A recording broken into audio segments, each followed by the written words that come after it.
1심 재판부의 선고가 있었습니다. 선고 결과를 토대로 최고위원들이 이제 비공개 상황 점검을 했고요. 이와 관련된 당 대표님의 입장 발표가 있겠습니다. 내란 수괴 윤석열이 무기징역을 선고받았습니다.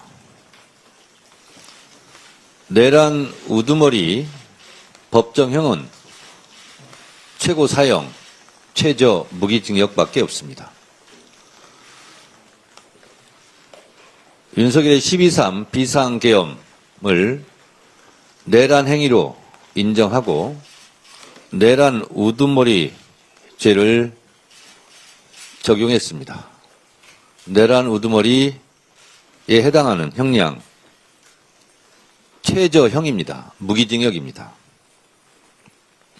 나라의 근간을 뿌리채 뒤흔든 내란 수괴에게 조희대 사법부는 사형이 아닌 무기를 선고함으로써 사법 정의를 흔들었다고 저는 생각합니다. 국민의 법 감정에 반하는 매우 미흡한 판결이라고 생각합니다. 조희대 사법부는 12.3 비상계엄 당시 국회로 달려온 시민들 그리고 윤석열 탄핵과 윤석열 파면을 목청껏 외쳤던 우리 국민들의 빛의 혁명에 대한 저는 명백한 후퇴라고 생각합니다. 역사적 단죄를 확실하게 해야 됨에도 불구하고 이를 유예한 조희대 사법부의 행태에 대해 국민들은 매우 미흡하고 못마땅하게 생각할 것입니다.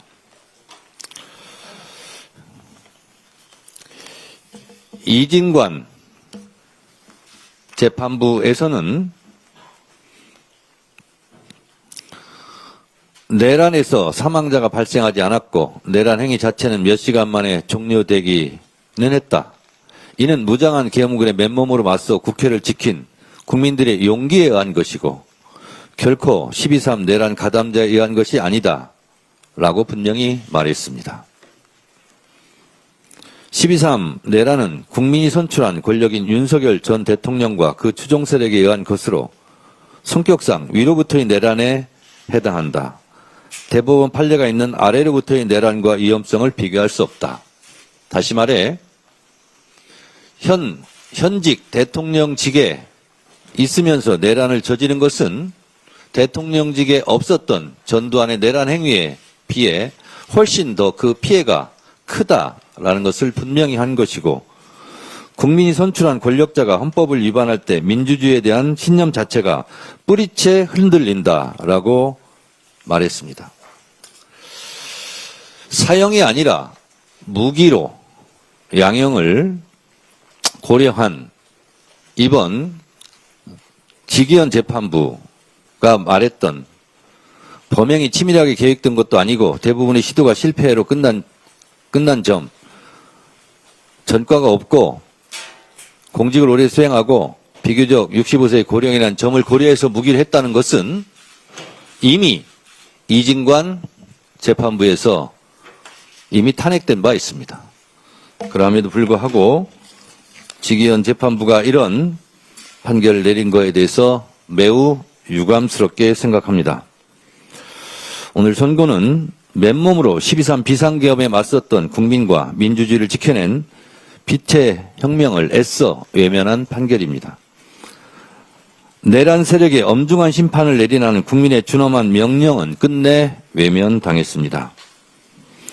윤석열이 무기징역 선고를 받기 위해 서 있던 곳은 30년 전 전두환이 사형 선고를 받았던 바로 그 자리 그 법정입니다. 내란 우두머리 전두환을 감형했던 사법부의 잘못된 관행이 결국 부메랑이 되어 오늘날 또 다른 비극으로 돌아왔습니다.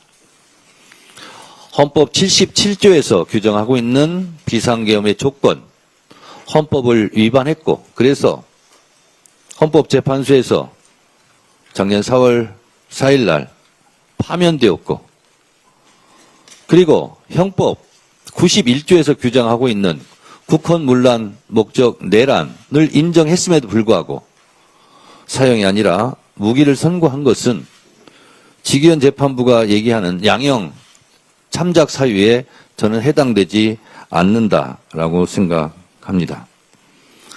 전두환의 내란보다 훨씬 더 깊고 넓고 아픈 상처를 준 현직 대통령의 내란 행위에 대해서는 전두환보다 더 엄하게 처벌해야 됨에도 불구하고 그러지 않았습니다.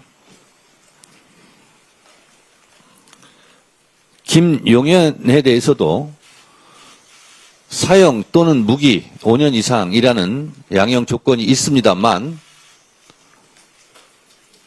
그 양형 기준에는 한참 미달한 선고라고 생각합니다. 더욱이 받아들이기 어려운 것은 노상원 수첩에 적시된 그 수첩 내용에 대해서 노상원에 대한 선고도 매우 가볍습니다. 노상원 수첩대로 내란이 성공하고 진행됐다면 여기 있는 사람들은 이 세상 사람이 아닐 것입니다. 저 또한 그렇습니다. 이재명 대통령도 그렇습니다. 우원식 국회의장도 그렇습니다. 김민석 국무총리도 불기의 계기 되었을 텐데 이에 대해서 너무 간과하지 않았나라는 생각을 지울 수가 없고, 이는 2차 종합특검에서 노상원 수첩에 대해서는 명명백백하게 그 진실을 밝혀주기를 기대합니다. 사실은 제가 당연히 사형이 나올 줄 알고, 사실은 사형 선고가 됐을 때 사실은 이것을 아주 메시지를 준비했는데 이 메시지를 읽을 수가 없습니다. 없게 되었습니다.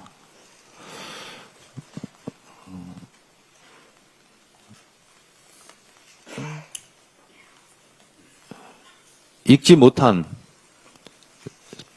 사형시 읽으려고 했던 것을 소용이 없게 됐지만 그래도 몇 소절은 제가 읽어보도록 하겠습니다. 2026년 2월 19일 윤석열이 내란 혐의로 사형을 선고받았습니다. 대한민국의 정의가 살아있음을 증명한 사필 규정의 판결입니다. 로 시작합니다. 국민의 평온한 일상만큼 소중한 것은 없습니다. 윤석열의 사형 선고는 미래를 위해 지금 우리가 남은 정의로운 유산입니다. 정직하고 성실한 삶에 드리운 작은 보상입니다. 이렇게 시작하는 메시지를 읽을 수 없게 되었습니다. 그리고 마지막 부분에 2025년 4월 4일 헌법재판소에서 윤석열을 파면하던 당시 저는 헌법의 적을 헌법으로, 민주주의의 적을 민주주의의 힘으로 파면해 주신 국민 여러분께 감사드린 바 있습니다. 헌법의 이름으로 윤석열을 파면했고 형법의 이름으로 사형을 선고함으로써 사법정의를 바로 세웠습니다. 어떤 누구라도 국민의 기본권, 민주주의를 침범할 수 없다는 것을 법의 정의로 심판했습니다. 라고 준비를 했었습니다. 이것이 현실이 되었으면 얼마나 좋았겠습니까?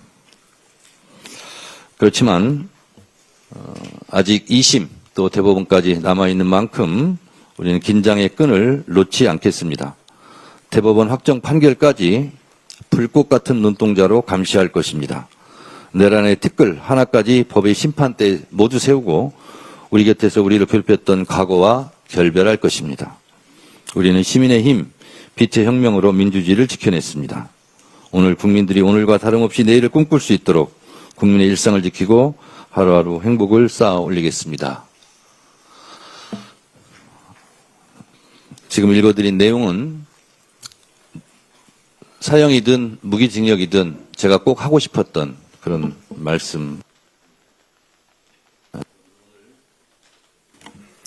국민 여러분, 오늘 윤석열에 대한 단죄가 국민들의 열망만큼 이루어지지 않았다 할지라도 결코 우리는 사법 정의, 헌법과 민주주의 수호에 대한 정신을 그 끈을 놓을 수는 없습니다.